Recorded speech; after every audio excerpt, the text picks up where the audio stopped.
This is Erin back for another video on virtual sheet music, and I'm really excited for today's video because we're going to learn all about how to sound our best recording flute. My first tip may seem pretty basic, but it's really important, which is to eliminate as much extra noise as possible. So that means you might have to turn off your AC or your heat. You might need to banish your cat to another room. Make sure you're not wearing a loud, jangly bracelet or anything like that. If you have sticky keys, take care of those before you record. These are all really basic things, but if you just think about them and put a little bit of effort there, your recording will sound much better. Step 2, mic placement. This is going to depend on what kind of microphone you have, and also if you're recording video and audio on the same device. For example, if you're using your phone to record your audio and your video, then you're going to have to make a trade-off between your mic sound and your video quality. I usually, if I'm editing videos that people have recorded and sent me, I will ask them to record a little bit further away from themselves, because a lot of the mic distortion we get on phones just comes from the levels being too loud, from the phone being too close to you. If you listen to a recording of yourself from your phone and it sounds really thuddy, then that just means that your recording device was too close to you and the levels were too loud for the microphone. There's no way that I know of to adjust your levels just using the camera app on your phone. If you're only recording audio on your phone, I like the app RecForge because it does let you bump your levels down, and then you can record pretty great audio just on your phone.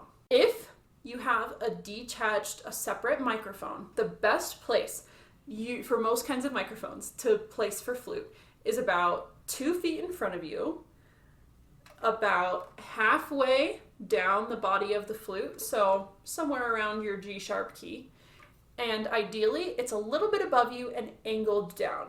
So for me right now on my separate microphone, it's on a music stand really close to where my phone is, but it's a little bit higher up and tipped down towards me. If you're getting too much of an airy sound in your microphone, you need to move the microphone further towards the foot joint. If you have the mic too close to the head joint, it'll sound harsher and you'll hear more of just the straight up air sound coming from your mouth. Let's look at how mic placement affects the sound. This is my ideal mic placement I just described.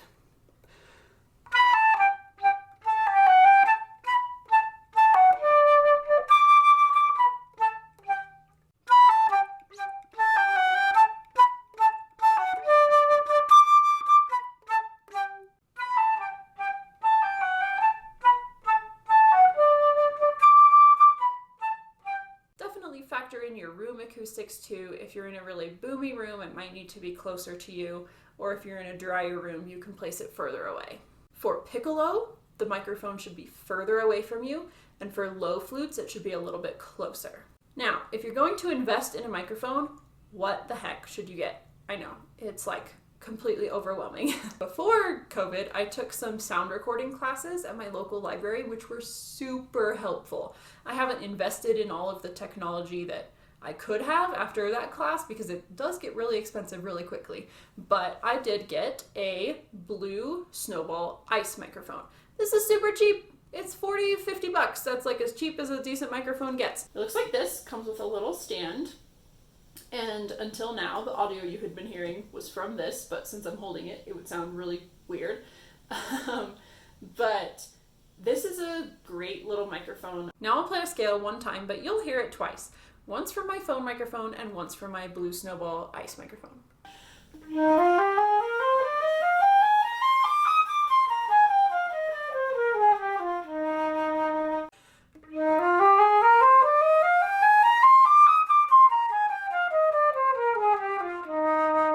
So if you want just like a little microphone that can plug straight into your computer, that's a great one to get. When picking a microphone, it's really important to know the range acoustically of the flute in hertz. So that means the lowest sound wave we can make and the highest sound wave we can make.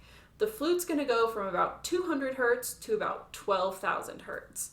So it's a pretty wide range. And if you get a microphone that's going to cut out the high end, that's going to make you sound really bad.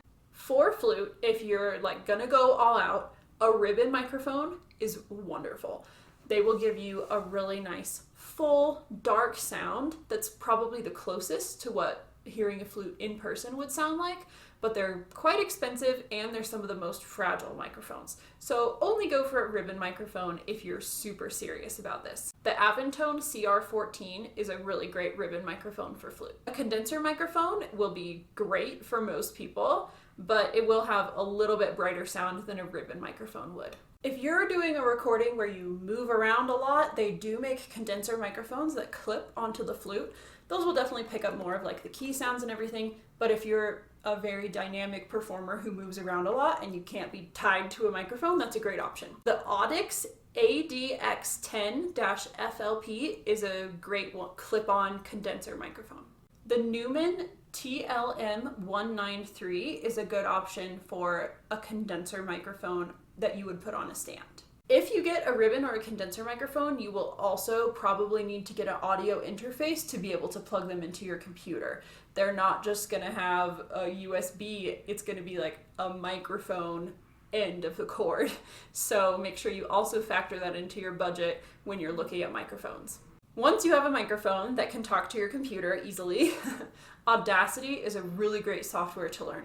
It's a free audio editing software and it's really simple to learn. There's tons of tutorials online. EQ or equalization feels really daunting to learn. Some really simple steps can make a big difference in your flute sound.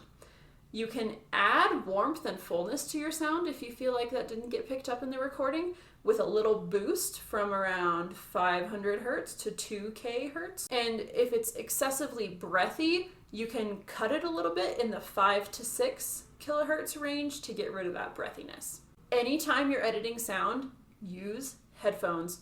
Do not trust your computer speakers to give you an accurate idea of what is happening to the sound. I hope that was helpful. I know we're all doing so much more recording nowadays that we can't play together. If you just put in a little bit of effort and a little bit of energy, you can sound a lot better on your recordings.